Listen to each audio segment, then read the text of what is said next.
Assalamualaikum warahmatullahi wabarakatuh. Allahumma sholli wa sallim wa barik ala habibika Mustafa Muhammadin wa ala alihi wa sahbihi asmin nama ba'du. Yang sangat saya hormati Bapak Peri Warjio dan anggota Dewan Gubernur. Di samping kanan saya juga saya hormati Bapak Andri Prasmuko dan juga Bapak Duyanto dan semua anggota Dewan BI yang saya hormati. Terkait kajian akhlak atau nasihat-nasihat tentang akhlak secara bahasa atau secara linguistik dari segi kosakata, akhlak itu kata jamak.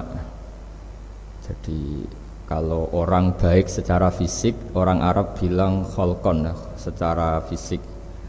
Kalau secara moral, orang Arab bilang khuluq atau akhlak. Lalu urgensinya dengan kita sebagai bangsa, sebagai umat Islam atau sebagai manusia, itu beberapa nabi, di antara pujian Allah kepada para nabi adalah karena kebaikan akhlaknya. Lalu kebaikan akhlak ini punya urgensi dalam agama jika akhlak itu benar secara hukum, secara halal haram. Ini yang jarang orang mengingatkan. Jadi misalnya begini, senyum itu sunat, itu ya, baik gitu. Oke, kita sepakat senyum itu sunat. Tapi para penipu itu juga senyum, karena kalau tidak senyum itu tidak bisa nipu gitu. Mungkin wanita nakal ya juga senyum. Orang-orang bisnis yang bodong biasanya cara ngerayu juga pakai senyum.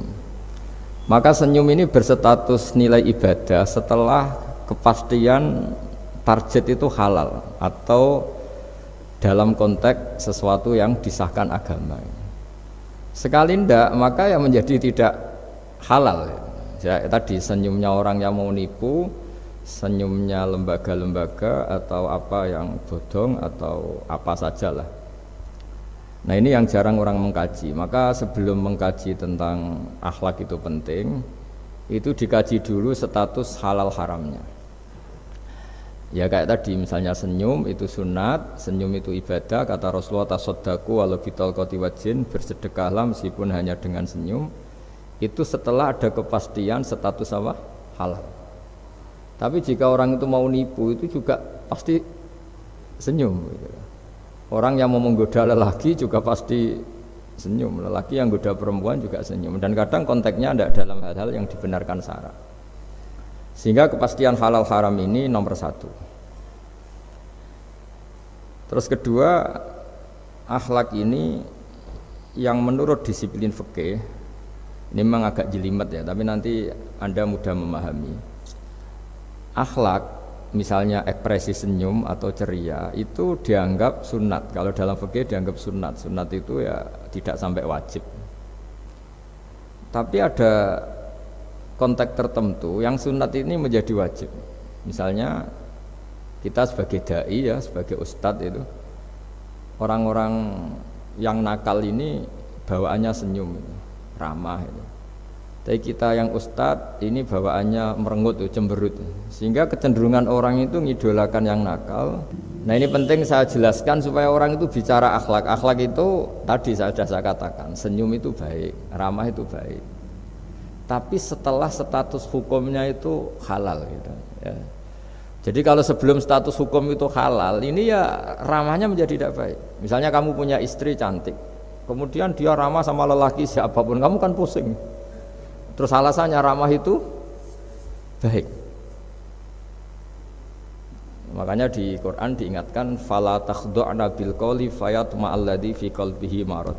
Orang-orang solihah, orang-orang yang afifah, wanita-wanita terhormat, jangan terlalu ramah sama lelaki lain, karena lelaki lain yang kamu ramahin, kalau kebetulan dia ada orang baik, pikiran ramah kamu ini ditafsirkan yang macam-macam. Ya, jadi ini karena saya sebagai kiai memang menekuni fikih, sehingga sebelum bicara jauh tentang hukum moral itu pastikan dulu status halal haramnya. baru ada numpang hukum akhlak. Sodako juga gitu, banyak orang dermawan itu, ternyata nyuwun sewu memang uang korupsi sehingga mudah ngasih orang banyak. Pas uangnya sendiri ternyata berat. Ini belum bisa dikatakan sodako karena bawaannya dermawan, karena uang saya saja. Jadi kepastian hukum ini harus ada dulu. Makanya dalam Islam fikih itu nomor satu itu ya kepastian hukum. Baru di level aplikasi hukum itu penerapannya, tatbikinya kalau dalam bahasa Arab butuh akhlak. Terus ketiga, cerita-cerita akhlak itu yang paling fenomenal itu kata banyak mufassir. Kenapa Saharatu Fir'aun? Jadi ketika duel, saya cerita sedikit. Musa ini punya banyak mukjizat. Nabi Musa ini punya banyak mukjizat. Mukjizat itu sesuatu yang luar biasa, nggak bisa dinalar oleh akal. Itu kalau orang baik disebut mukjizat, kalau orang buruk punya kemampuan ini disebut sihir. Ya. Tapi sama-sama punya kekuatan yang dahsyat.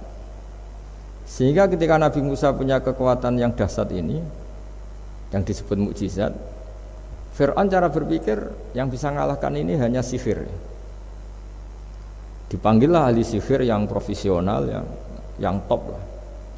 Dan mulai dulu itu wong ya seneng duit gitu. Jadi ahli sihir yang mau datang tapi berani berapa gitu. Jadi itu sudah mulai dulu gitu. Jadi sekunane kuno itu transaksinya itu ya harus berani berapa itu. Fir'aun katanya innakum idzal laminal muqarrabin. Kamu tak jamin menjadi orang dekat saya. Jadi mulai dulu kalau dukung itu ya harus dapat jatah gitu. Jadi jatah orang dekat. Entah dulu itu apa menteri atau apa tidak tahu, tapi mulai dulu ya sudah gitu. Kata Fir'aun oke. Akhirnya pertarungan itu mau dimulai. Lah uniknya ketika mau dimulai itu Saharoh ini ahli sihir yang bawaan Fir'aun tadi, sewaan nih tadi, bayaran. Itu di luar dugaan Mas Andri, itu malah sopan sama Nabi Musa. Ditonton orang banyak padahal. Ditonton orang banyak karena Fir'aun tuh ingin Nabi Musa itu kalah. Musa kalau dia manggil. Tapi di luar dugaan itu para ahli sihir itu entah saking haibahnya, wibawanya Nabi Musa itu, jenengan dulu apa saya dulu? Monggo jenengan dulu apa saya dulu? Imma antulqiyah wa imma annahnul mulkin. Monggo jenengan dulu atau kita dulu. Jadi harusnya secara teori tarung itu semakin menteror atau ada gebrakan yang mengagetkan ini kan lebih mudah mengalahkan Musa. Tapi enggak, malah Musa ditanya, wahai Musa, imma antulqiyah wa imma annahnul mulkin. Monggo jenengan dulu atau kita dulu. Nabi Musa juga membalas yang sopan. Tidak, kalian dulu saja.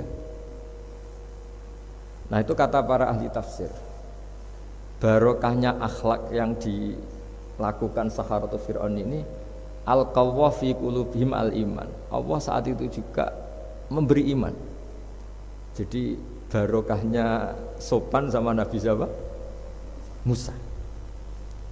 Jadi barokah akhlak paling fenomenal dalam dunia tafsir adalah ketika Saharatu Fir'aun mendapat berkahnya adab, berkahnya akhlak sampai iman. Sehingga kalau dalam khazanah-khazanah Islam, amal yang paling mudah diterima Allah itu diantaranya satu itu akhlak, dua sedekah.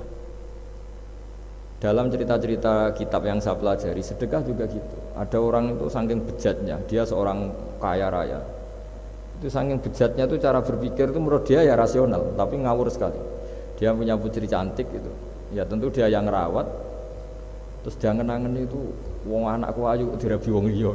Walhasil itu dia punya rencana menikahi anaknya sendiri.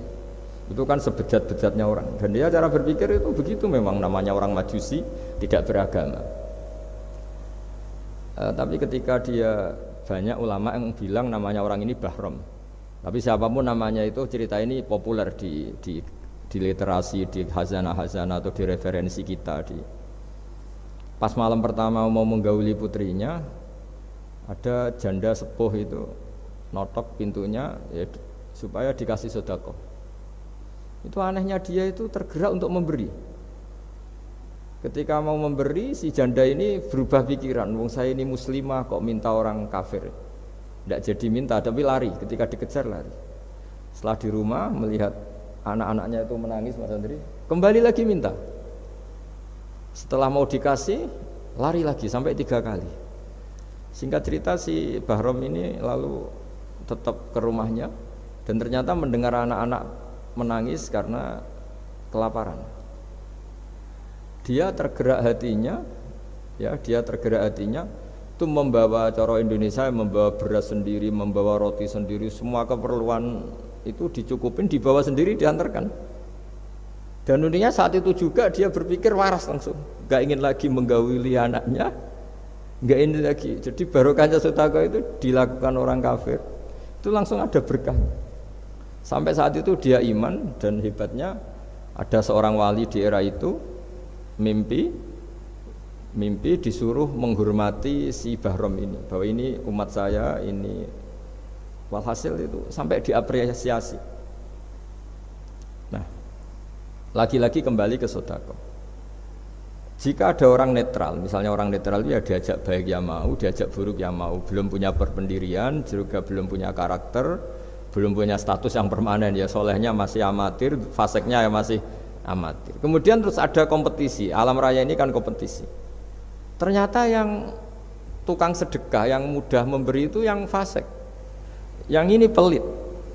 Jangan-jangan kita disalahkan Allah ketika orang yang netral ini jadi orang fasik. Karena apa? Kenangannya dengan orang fasik mendapat keenaan sedekah atau servis, kenangannya sama orang soleh tidak mendapat.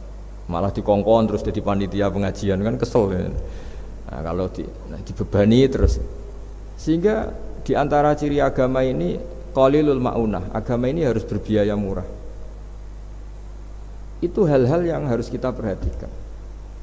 Nah, kecuali ini sudah orang yang punya karakter, memang sudah orang soleh, memang bawaannya ingin mendukung yang kanan, yang ahlul yamin, ya, hanya suka kebaikan. Ini kan kita bicara orang yang belum punya karakter. Kalau yang soleh kan karuan, dirayu yang ini sudah tidak mau, meskipun yang ini ngel-ngelo terus tetap nggak masalah yang kanan ini. Nah, ketika kita ngelola anak Mas Andri ini, Mas Dwi ya, ini karena yang ada jadi saya pakai contoh. Saya punya kenangan dalam hal ini itu sangat miris ya. Ada orang sepuh soleh, cerita anaknya itu sekarang kerja di Jakarta tidak sholat, padahal itu ya orang soleh, orang baik. Dan dia kenapa datang ke saya? Karena minta maaf dulu pernah dengan tanda ketik pernah menyalahkan bapak saya, menyalahkan kiai-kiai yang lunak. Bapak saya dulu ya di dalam ada TV, ya ada sepeda motor, ya umumnya orang. Ternyata kasusnya itu sederhana Mas Andri. Anaknya kiai ini, orang soleh lah, itu karena saking ketatnya itu di rumah nggak ada TV, juga nggak ada motor. Sehingga kenangan pertama lihat TV ya di servis orang yang nyuwun sewu tidak sholat. Kenangan pertama pakai motor ya dipinjemin orang yang nggak sholat. Sehingga bawaannya dia punya utang jasa sama orang yang tidak baik lah gitu. Akhirnya ini nggak jadi idola, orang tuanya meskipun soleh nggak jadi idola. Dan orang tuanya itu nggak punya TV supaya waktunya nggak habis untuk nonton TV, nggak punya motor biar tidak keluyuran. Niatnya baik, sangat baik. Tapi karena terus ini tuh tadi kembali ke tadi al-insan abdul ihsan, manusia itu budaknya kebaikan. Kenangannya lihat TV ya sama orang yang nggak bener ini. Kenangannya pakai motor ya pakai. Akhirnya ikut merantau ini ke Jakarta. Singkat cerita terus akhirnya dia katut temannya yang nggak sholat. Nah, ini yang di sini jika kamu mengelola agama ini secara tidak simpatik, lanfaddu min khaliq, pasti orang itu bubar. Nah, singkat cerita terus karena dia mungkin orang soleh ya, tetap doanya didengar Allah. Dia nangis-nangis berdoa di depan Allah, terus minta maaf sama kiai-kiai yang pernah disalahkan, yang terlalu longgar sama anaknya. Karena bapak saya termasuk orang yang longgar. Mbah Mun saya tahu di dalamnya ya ada TV, ada motor, umumnya anaknya difasilitasi. Lalah anaknya itu terus diparingi Allah tobat kembali, terus dia menservis anaknya dengan umumnya orang. Jadi yang bahaya itu bukan tidak ada TV-nya, tapi kenangan pertama tahu TV ini. Bagi anak yang nggak pernah lihat TV itu kan diberi hak lihat TV itu spesial. Sama bagi anak yang sama sekali nggak ada motor itu kan dikasih pinjaman motor itu kan spesial. Jadi kesimpulan dari ngaji akhlak ini harus dikawal supaya mengawal kebaikan. Jangan sampai anak kita, keluarga kita punya utang jasa sama orang yang nggak benar sehingga dia ngidolakannya orang yang nggak. Ya tadi misalnya kadang-kadang orang nggak benar itu ketemu temannya, ayo ngopi-ngopi, beres. Yang ini kita sebagai orang tuanya mau ngopi saja ditanya, jam segini kok ngopi? Apa saja salah. Jadi bawaannya di rumah disalahin, bawaannya di luar dibebasin. Akhirnya kenangannya kan ini buruk. Dan ini hal-hal seperti ini yang kita harus hati-hatilah ngelola kebenaran. Makanya ada cerita di kitab Risalah Qusyariyah juga diulang lagi di Ihya. Ada orang Majusi, ya bayangkan dulu itu kan padang pasir, di jalan nggak ada air, juga nggak ada warung Mas Andri, juga nggak ada ATM, jadi bayangkan dulu. Jadi cerita ini harus dibayangkan dulu, kalau sekarang kan nggak kebayang ada orang kelaparan di perjalanan, makanya dulu tuh hukumnya ekstrim. Siapa yang iman billah wal yaumil akhir harus memuliakan tamunya. Dulu tuh ukuran memuliakan tamu itu nomor satu ya dikasih makan, sehingga kalau ada tamu dari jauh Nabi itu kalau nggak bisa ngasih makan dilelang, siapa sahabatku yang bisa ngasih makan, karena orang itu sekali mertamu ya memang kelaparan betul, perjalanan 2 hari nggak ada warung, nggak ada ATM, nggak bisa mampir ke kantor cabang minta fasilitas kan nggak bisa. Kalau pejabat kan bisa, dari Jakarta mampir Semarang, Semarang mampir Kragen bisa. Singkat cerita dilelang sama dia, siapa yang bisa. Masyhur kan cerita itu, ada orang yang sebetulnya miskin, saya ya Rasulullah, ternyata yang dikasihkan itu makanan jatah apa? Anaknya, kan masyhur cerita itu. Terus kata dia pulang, terus lampunya pura-pura dimatikan, terus anaknya disuruh menidurkan, terus dia pura-pura nemani makan, padahal hakikatnya yang makan itu hanya tamunya. Saat itu juga Allah menurunkan wahyu kepada Rasulullah SAW. Allah memuji perilaku sahabat ini karena bisa ngasih makan tamu. Jadi dulu itu yang namanya tamu itu kalau nggak dihormati taruhannya nggak iman, karena nasibnya sampai seperti ini karena dulu seperti itu. Nah, kembali lagi ke cerita tadi. Tamu makanan atau tamu atau apa sajalah. Itu servis sosial ini nomor 1. Kalau enggak, seorang lagi ya, kalau enggak itu ya orang terus enggak simpati. Nah, sehingga karena taruhannya seperti itu sampai Allah lewat binaan kekasihnya, maka na yu'minu billahi wal yaumil akhir falyukrim dhaifa. Singkat cerita suatu saat Nabi Ibrahim itu punya tamu, orangnya Majusi. Majusi itu enggak mukmin. Majusi itu lebih buruk ketimbang Yahudi, lebih buruk ketimbang Nasrani karena ada ahli kitab sama sekali. Kalau di Quran kan dibedakan, ada kafir ahli kitab yang masih percaya Tuhan, yaitu Yahudi Nasrani, ada yang sama sekali sudah tidak percaya Tuhan. Itu Majusi, enggak punya kitab. Orang Majusi datang ke Nabi Ibrahim karena beliau terkenal Abu Duyuf, bapak dari segala tamu. Beliau itu nggak mau makan kecuali bareng tamu, bareng anak yatim, saking solehnya Nabi Ibrahim. Saya ulang lagi, bayangkan dulu, memang makan itu luar biasa. Sekarang kan biasa karena tamu sudah makan dulu di warung, nginepnya di hotel, malah kadang disuguhi udah mati makan karena nggak selera, ribet malah tamu sekarang. Malah komplain bila perlu, sudah ribet. Nabi Ibrahim itu ketika orang itu kelaparan, ya Ibrahim karena dia nggak mukmin ya manggilnya jangkar, tolong hari ini saya kasih makan. Ndak hatta tu'mina, sehingga kamu iman. Singkat cerita orang ini frustasi karena ini tokoh ya. Nabi Ibrahim itu tokoh besar Muslim ya tentu. Akhirnya dia putus asa terus sudah walla itu sudah balik kanan, sudah ngelunyur saja meninggalkan Ibrahim karena sudah putus asa lah. Saya Majusi, dia Nabi, dia tokoh Islam, pasti tidak ngasih makan. Apa yang terjadi? Saat itu juga Allah, karena beliau Nabi, bisa komunikasi dengan Allah, dapat wahyu. Lihat orang itu umur berapa? 70 kira-kira gitu atau 60. Kata Allah, orang itu baru ini loh kelaparan katanya. Dan baru ini juga minta kamu kan? Iya. Dan kemarin-kemarin tidak pernah kelaparan ya, baru ini ya. Terus kata Allah, saya yang Tuhan saja ngasih makan dia padahal tidak iman sama saya. 60 tahun. Kamu diminta untuk 1 hari saja kok mensyaratkan apa? Iman. Udah panggil saja supaya makan di kamu.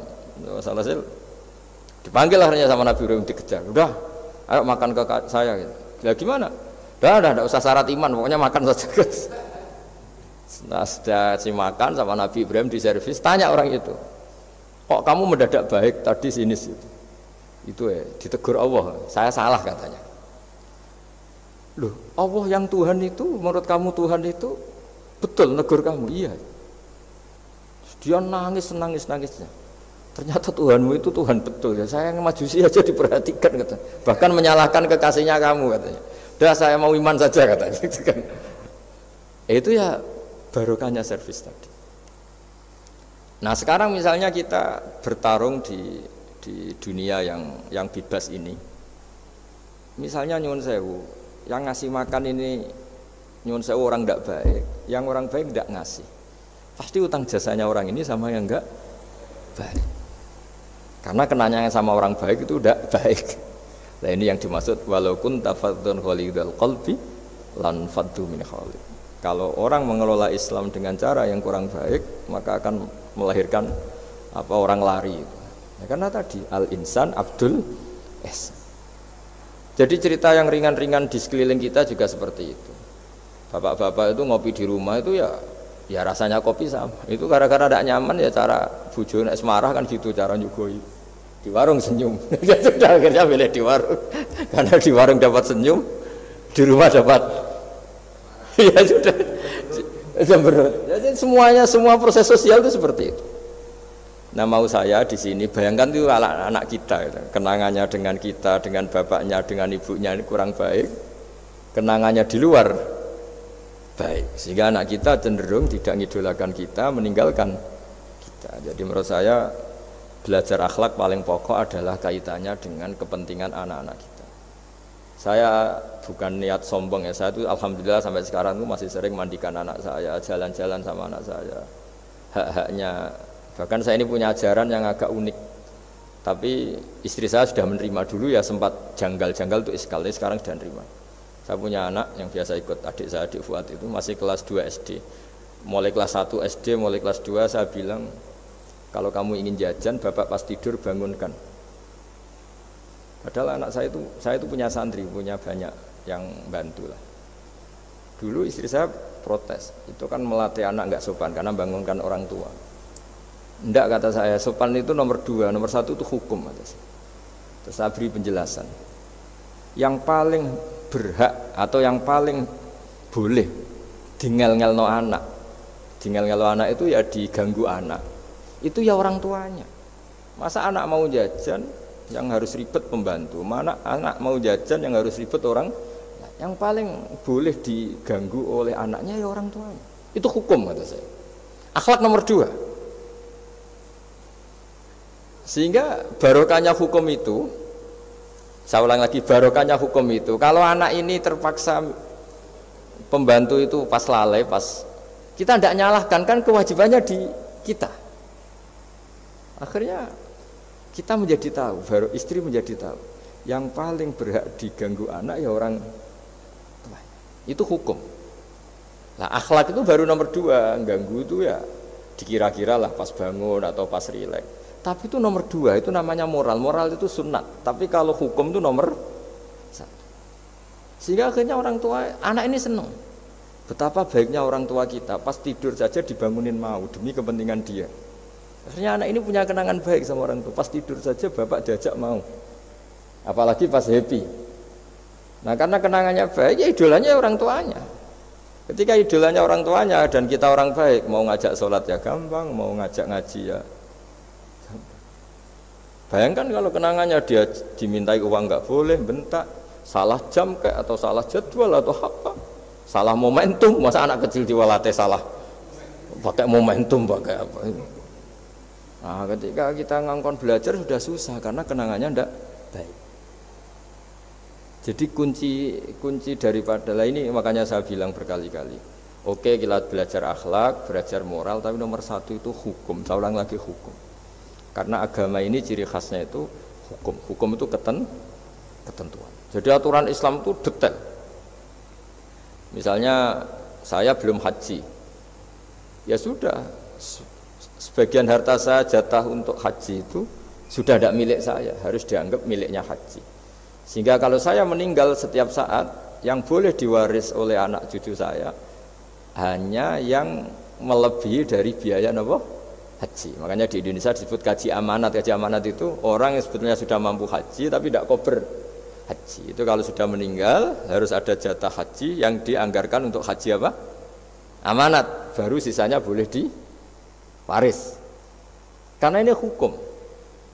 Lah nanti di akhirat juga Allah pakai hukum. Kalau ada anak nggak sholat, yang pertama disalahkan orang tuanya. Kenapa ini tidak sholat? Semua kesalahan anak-anak kita adalah dibebankan ke kita. Ya, jadi saya mohon cerita-cerita akhlak ini jangan sampai hanya nyuwun sewu moral dengan arti kenyamanan sosial, tapi kembalikan ke Allah dan apa?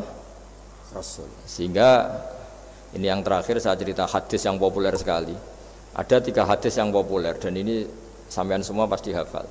Maka na yu'minu billahi wal yaumil akhir fal yukrim jarahu. Terus ada yang fal yukrim dhaifahu. Terus yang ketiga fal yakul khairan aw liyasmut. Berkata baik atau kalau enggak bisa berkata baik ya apa dia. Nah, itu uniknya Islam itu apa, Mas Dwi? Uniknya Islam itu tidak pernah membolehkan umatnya terdikte oleh sosial, Mas Andri, enggak boleh. Tapi hanya terdikte oleh ketentuan Allah dan Rasul. Jadi Allah cara ngendikan, kalau kamu iman kepada Allah dan Rasul. Iman kepada Allah artinya apa? Allah memerintahkan kita berbuat baik sama tetangga, sama tamu. Maka lakukan itu. Sekali tidak demi Allah dan Rasul, berarti Anda didikte oleh hukum sosial. Kalau tetangga baik ya kita baik, kalau dia buruk ya kita ikut buruk. Itu artinya apa? Kita tidak didikte oleh hukum Allah dan Rasul, tapi didikte oleh hukum apa? Sosial. Islam itu agama yang hubungannya manusia itu dengan Allah, bukan dengan sosial. Sehingga ketika baik sama tetangga pun itu karena perintah Allah. Sehingga kalau suatu saat kecewa tetangga kita itu kurang ajar misalnya, ya kita tetap nyaman saja karena kita baik itu atas perintah Allah. Makanya masyhur di kalangan ahli hadis ada dawuh Nabi, la takunu imma'atan. Taquluna in ahsanan nas ahsanna wa in dzalamuna dzalamna. Kamu jangan jadi orang yang didikte sosial. Kalau orang baik kamu baik, kalau orang buruk kamu ikut buruk. Itu namanya orang yang enggak punya prinsip. Tapi walakin wattinu anfusakum, kata Rasulullah. Kuatkan prinsip kamu, jika manusia baik kamu akan baik, dan manusia ketika buruk kamu pun tetap ingin baik. Nah, dengan demikian itu berarti kebaikan kamu itu atas perintahnya Allah dan Rasul, bukan atas nama sosial. Sehingga misalnya ada orang birrul walidain, ibunya bawaannya cerewet, mbahnya cerewet, ya tetap baik. Tapi kalau kamu didikte sosial, sekali ibu kamu bawel, dah malas lah ketemu ibu bawel. Nah, ini berarti kamu belum didikte Allah dan Rasul, tapi didikte itu hukum apa? Sosial. Sehingga untuk menutup mauidhah ini, saya sering cerita di mana-mana di kitab Ihya itu ada cerita, ada seorang pemuda yang kurang ajar sekali itu. Ada kiai dipanggil, Pak Yai silahkan ke rumah saya. Ya kira-kira cara sekarang mungkin 500 meter datang. Setelah sampai depan rumahnya, sudah Pak Yai saya tidak punya kebutuhan sama kamu. Itu kiainya senyum, rileks. Setelah sampai rumahnya dipanggil lagi, Pak Yai mohon ke rumah saya. Terus kiainya ke situ lagi asik kan. Terus setelah sampai rumahnya pemuda tadi, sudah pulang aja saya tidak butuh kamu. Sampai 3 kali. Dan kiainya tuh asik, ceria gitu. Pemuda itu kagetnya bukan main. Kenapa Pak Kiai tidak tersinggung? Malah senyum-senyum. Jong kata orang Jawa ini. Ini cerita di Ihya. Saya tuh senang sekali nuruti perintah Allah. Allah ngendikan saya disuruh hormat tetangga. Lah kamu tetangga saya. Dan saya alhamdulillah bisa nuruti karep kamu. Disuruh ke kamu, saya ke kamu. Dan sekarang karep kamu saya pulang ya saya pulang. Syukur sekali hari ini saya bisa nuruti perintah Allah sampai 3 kali. Nangis pemuda itu. Loh kalau kamu kan kamu tampar, ini kan pelecehan. Itu kan kurang ajar betul kiai digambar. Tapi wali-wali itu enggak berpikirannya tidak seperti itu. Kalau kamu tidak wali ya memang aneh pikiran itu, tapi yang benar ya itu.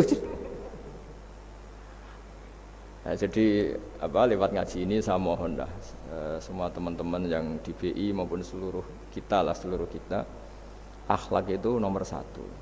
Dengan makna tapi setelah kepastian hukum, setelah kepastian hukum. Jadi misalnya senyum itu sunat karena kita merayu mitra bisnis untuk bisnis yang halal.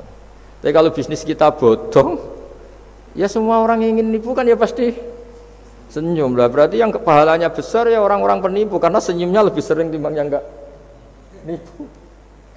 Jadi artinya akhlak itu menemukan momentum sebagai ibadah setelah ada kepastian hukum halalnya. Tapi kalau nggak ada kepastian hukum halalnya, ya ini senyum itu dievaluasi tadi, misalnya Orang ngerayu juga harus senyum, orang nipu juga harus senyum. Ini yang mungkin banyak diabaikan. Saya kira demikian dan mohon maaf karena sebetulnya kalau andekan tadi jalannya normal mungkin saya agak terlambat, itu kan banyak lubang-lubang karena apa? Itu biasanya kan karena hujan itu. Tapi ya saya suka tetap terlambat biar keren pernah nunggu kiai. Jadi kalau dalam teori agama itu sama kok. Sholat, Nabi itu pernah sholat isya itu setengah tiga dini hari. Sahabat biasanya kan beliau suka awal waktu. Terus ketika sahabat tanya kata Nabi, malam ini spesial karena kamu lama sekali nunggu apa? Sholat. Enggak semua orang malam ini bisa menunggu apa? Sholat. Jadi artinya apa bawaannya itu nunggu kebaikan. Jadi di antara trik atau resep husnul khotimah. Ya, ini sebagai penutup ngaji. Resep husnul khotimah itu innallaha ta'ala yubahi malaikatahu. Allah membanggakan kita, yubahi bikum malaikatahu. Allah bangga dengan kita. Di antaranya apa Mas Andri? Umatnya Rasulullah SAW itu kalau habis subuh ditanya, ngapain kamu hidup? Nunggu sholat duhur. Ngapain kamu hidup setelah sholat duhur? Nunggu sholat asar. Sehingga kita ini menunaikan fardu yang diwajibkan Allah dan menunggu datangnya fardu yang lain. Jadi orientasi kita fahijratuhu ilallah wa rasulih. Tapi kalau kita orientasinya mapan, kenapa kamu hidup? Saya mau mati setelah mapan, saya mau mati setelah jabat. Ini kan berarti perjalanan kamu ilad dunya, orientasi kamu dunia. Faman kana hijratu ilad dunya aw imra'atin yankihuha fa hijratuhu ila ma hajara ilaih. Tapi kalau kamu niatnya, kenapa kamu berani hidup? Supaya bisa sholat, supaya bisa ibadah. Berarti perjalanan kamu hanya menuju Allah dan Rasul. Jadi sehingga di antara alamat husnul khotimah adalah orang setiap sudah melakukan satu kebaikan berani hidup karena berharap bisa melakukan kebaikan yang lain. Jadi dari satu kebaikan rutenya menuju kebaikan yang lain. Ya, saya kira demikian dan mohon maaf. Assalamualaikum warahmatullahi wabarakatuh.